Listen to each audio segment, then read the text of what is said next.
7 number यानी कि तुला राशि, क्या कहते हैं सितारे आपके जुलाई 2025 के, जानेंगे आज के इस प्रेडिक्शन में। Shri Ganesh old dear friend, आप सबकी कुशलता चाहते हैं। आप जहां भी रहो खुश रहो, ऐसी हमारी शुभकामनाएं हैं। तो आपकी शुभकामना के साथ शुरू करते हैं आज का प्रेडिक्शन।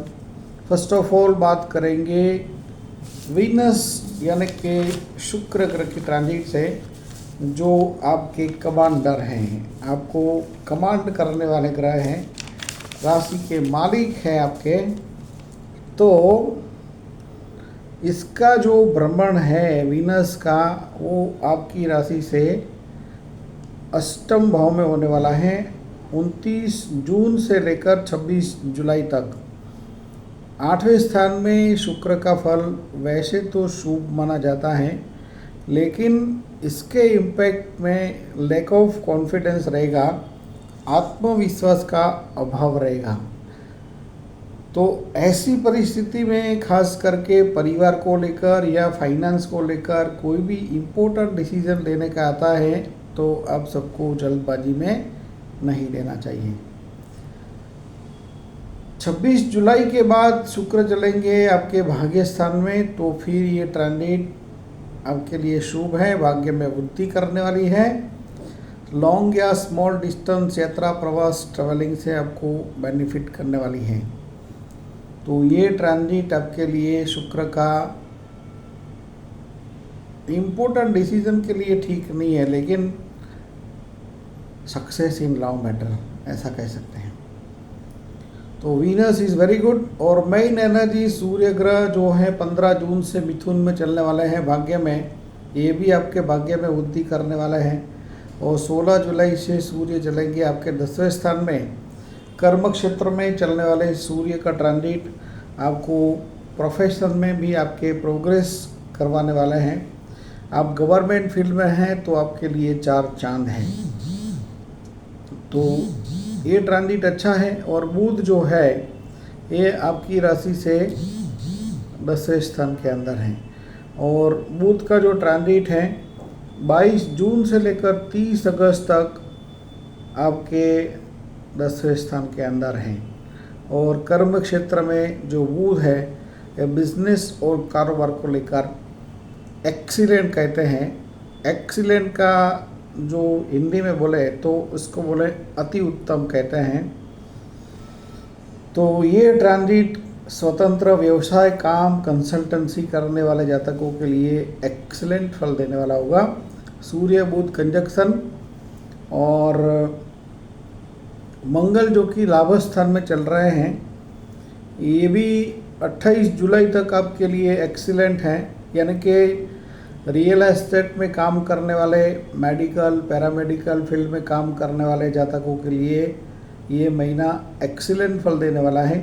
मंगल 28 जुलाई को बदल के फिर चलेंगे 12वें स्थान में कन्या राशि में, तो फिर आप गोचर ट्रांजिट में मांगलिक बनने वाले हैं। लेकिन वो मंथ के एंड की बात है, तब तक कोई स्ट्रेस आउट नहीं है, कोई चिंता वाली बात नहीं है। गुरु भाग्य में है, धीमी गति से आपके भाग्य में वृद्धि तो होगी, क्योंकि गुरु जो है ये मिथुन राशि में है और ये आपकी राशि के साथ 9 पंचम योग करते हैं। ये आपके पराक्रम भाव में दृष्टि करते हैं, ये आपके पंचम भाव में दृष्टि करते हैं, जिसके इम्पैक्ट में पढ़ाई करने वाला जातक होगा, पढ़ाई में प्रोग्रेस होगा, आपके साहस में वृद्धि होगी, आपके नॉलेज में वृद्धि होगी। और after all knowledge is the power, आप सबको मालूम है। और सब सितारे आपके बहुत सही चल रहे हैं। लंबे समय के बाद आपका ऐसा पीरियड है। और केतु आपके लाभ स्थान में हैं, जो 20 जुलाई को नक्षत्र परिवर्तन करने वाले हैं। तो ये उत्तर फाल्गुनी में से चलकर चलेंगे पूर्व फाल्गुनी के चौथे चरण में। तो ये ट्रांजिट भी आप सबके लिए शुभ रहने वाली है, क्योंकि अभी जो केतु उत्तर फाल्गुनी में चल रहे हैं ये बहुत तीव्रता से फल देने वाले हैं तुला चित्रा और तुला विशाखा को, क्योंकि आपके शत्रु नक्षत्र में चल रहे हैं, शत्रु योनि में चल रहे हैं। तो Ketu is not giving support. Ketu माने क्या है? केतु माने मूल है, केतु बेस है। तो बेस जो है वो आपका ठीक नहीं है अभी। तो पूर्व फाल्गुनी में जाने के बाद, और केतु जो अभी स्वाति नक्षत्र में चल रहे हैं 20 जुलाई तक, ये स्वाति के लिए भी ठीक नहीं है। लेकिन 20 जुलाई के बाद जो केतु का सपोर्ट आपको मिलेगा, तो तुला वाले जितने भी जातक हैं, तुला चित्रा, तुला स्वाति, हाँ चित्रा के लिए फिर भी ये वध नक्षत्र होगा और विशाखा के लिए ऑपोजिशन वाला नक्षत्र होगा, लेकिन it is much better than right now, क्योंकि अभी तो शत्रु योनि में चल रहे हैं, तो आपको 100% इसका सपोर्ट नहीं है। फिर थोड़ा 50% अच्छा फल मिलेगा, लेकिन सब पूर्व फाल्गुनी में जाने के बाद 20 जुलाई के बाद सबसे ज़्यादा शुभ फल मिलेगा जिनका जन्म का सूर्य, चंद्र या लग्न स्वाति नक्षत्र का है। स्वाति नक्षत्र का सूर्य है, ये जातकों को इसका सबसे ज़्यादा फिजिकल इफेक्ट होने वाला है, यानी कि वास्तव में आपको इसका फल मिलने वाला है। और ये ट्रांजिट राहु और केतु, आपको नोट डाउन करना है तो कर ले। राहु और केतु एक नक्षत्र में 8 महीना और 8 दिन चलते हैं, और प्रत्येक नक्षत्र के 4 चरण होते हैं।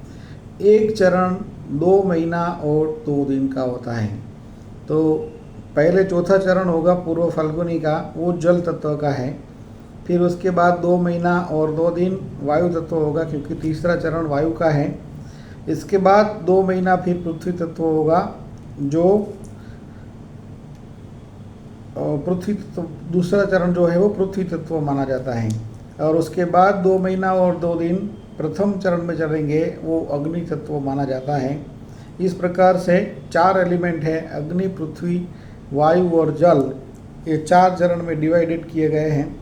और आप सबको मालूम है, जो थोड़ा भी ज्योतिष जानते हैं, राहु केतु हमेशा उल्टा चलते हैं। तो ये पहले जल तत्व में आएंगे, फिर वायु तत्व में आएंगे, फिर पृथ्वी तत्व में आएंगे, फिर अग्नि तत्व में आएंगे। तो जल तत्व वाला जो एलिमेंट है, चौथा चरण, ये खास करके जिनका जन्म तीसरे चरण में हुआ है, कोई भी नक्षत्र में, ये जातकों के लिए ये आगे हैं, मतलब संपत्ति देने वाले हैं। तो इस प्रकार से, और जब अग्नि तत्व में चलते हैं तो इसका सबसे ज़्यादा बेनिफिट वायु को मिलता है, क्योंकि अग्नि और वायु का भी जो कंजक्शन है, हवा और आग लगी हुई है, लेकिन उसको हवा नहीं मिलती है तो आग बुझ जाती है, और वायु को आग मिलती है तो आग और भी लंबी हो जाती है। तो इस प्रकार से दोनों एक दूसरे के लिए सपोर्टिव हैं। ये बहुत लंबी बात है, लेकिन फिर भी ये थोड़ा सा सोचा कि आपको बता दें। और कहने का मतलब यह है कि इम्पोर्टेंट डिसीज़न खास करके लेने का आता है तो आपको जल्दबाजी में नहीं लेना है, क्योंकि 26 जुलाई तक शुक्र अष्टम भाव में है, which is success in love matter, but not to take any important decision regarding family and financial matter, क्योंकि शुक्र आपके धन स्थान में दृष्टि कर रहे हैं। इसके इम्पैक्ट में ऐसा हो सकता है कि आपके परिवार के लिए आपका खर्चा बढ़े। मंगल की भी दृष्टि है परिवार के स्थान के अंदर, जिसके इम्पैक्ट में आपका पारिवारिक सदस्यों के साथ कुछ मनमुटाव हो जाए, मतभेद हो जाए, इतना भी हो सकता है। और लास्ट में अब बात करेंगे शनि ग्रह के। शनि 6th हाउस में चल रहे हैं, जो कि शत्रु विजय तो करवाने वाला है, लेकिन शनि का जो नक्षत्र है उत्तर भाद्रपद मीन राशि में, ये नक्षत्र चित्रा और विशाखा, ये दोनों के लिए अनकम्फर्ट जोन है। तो चित्रा और विशाखा और स्वाति के लिए भी है। स्वाति नक्षत्र जो है ये राहु का है। तो ये तीन जातकों के लिए हेल्थ में कुछ गड़बड़ करने वाले हैं, क्योंकि 6th house is a place of health and enemies. यहाँ पर शनि का जो ट्रांजिट विशाखा के लिए संपत नक्षत्र में है तारा चक्र के हिसाब से, लेकिन योनि का कॉन्फ्लिक्ट बनता है। विशाखा में जिनका बेसिकली जन्म है, ये जातकों का नक्षत्र की इनकी योनि टाइगर योनि है, व्याघ्र योनि। व्याघ्र बोले तो बाघ, और ये शनि चल रहा है अभी उत्तर भाद्रपद में गौ योनि में, तो गौ बोले तो गाय। अब गाय और बाघ तारा चक्र में शत्रु हैं। हाँ, ये ज़रूर है कि गाय इतना वो कुछ खराब नहीं कर, जल्दी मतलब मारती नहीं है, लेकिन आप फिर कुछ ऐसे काम करेंगे कि गाय की पूंछ हिला के गाय को डंडा मारने जाए तो फिर गाय आपको डैमेज कर सकती है। बाकी गाय इतना प्रॉब्लमेटिक नहीं है।